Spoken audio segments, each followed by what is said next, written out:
हरे कृष्ण भक्त आमे समस्ते रामायण पढ़ी किंबा रामायण श्रवण कर शुणी रामायण गोटे प्रसंग अच्छी जो कि श्रीराम को वन को जा पड़ा कैकेयी माता दशरथ महाराज को दीटा वर प्राप्त करते कि मोर पुत्र भरत अयोध्या राजा हम आउ श्रीराम 14 वर्ष पर्यंत बणे रे समस्ते जानते से समय श्रीराम ए आदेश को शिरोधार्य कर कौशल्या माता पाखक जाइंट कौशल्या माता बहुत प्रसन्न अच्छा खुशी अच्छा आनंद अच्छा मो पु राजा हम ताके आरती प्लेट सजाई राम को आरती करने श्रीराम आसि कौशल्या माता को प्रणाम कर नाई माँ ये आरती प्लेट किसी आवश्यकता नहीं ना कौन है ना मते बापा दशरथ महाराज मते अयोध्यार राजा करना कानन जंगल राजा कर अयोध्या तो बहुत छोट जंगल बहुत बड़ पिताश्री मते बहुत बड़ जंगल राजा कर मोर सान भाई भरत अयोध्या राजा से समय कौशल्या माता दुखी अच्छा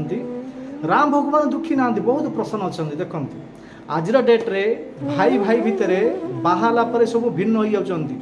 धन संपत्ति घर द्वार जमी पे झगड़ा गंडगोल हो प्रत्येक गाँव में परंतु देखु एत बड़ राज्य प्राप्त करार थिला श्रीराम को मिलबार थिला परंतु गोटे सेकेंड रे कैकेयी कहीदेले कि नाई तते बण को जा पड़ो भगवान राम बहुत प्रसन्न खुशी अच्छा आज डेट्रे जब कही था हार्ट अटैक हो जाता हार्ट अटैक मरी जाता परंतु प्रभु राम को किसी शिक्षा दरकार ताके हसी देते कहले कि ना ये बहुत खुशी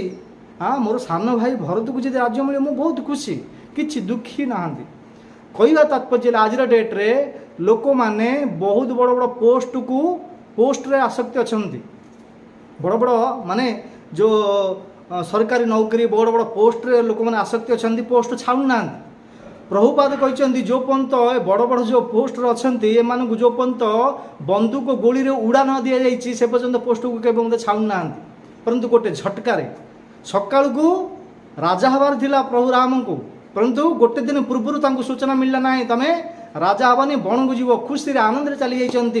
कहया तात्पर्य है 50 वर्ष पर समस्त को बानप्रस्थ जीवाटा दरकार जन्मठू 25 वर्ष पर्यंत ब्रह्मचारी 25 रु 50 गृहस्थ 50 रु 75 बानप्रस्थ 75 सन्यास ये 75 100 वर्ष सन्यास यहाँ नेबाटा दरकार थिला वनाश्रम धर्म पालन थिला परंतु किए पालन करना घरे ही बुढ़ाई मरी जाती बण को जाऊना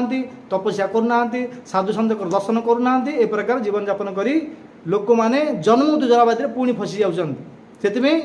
आपण मैंने सुखी शांति रहतु बनवास को जातु भक्ति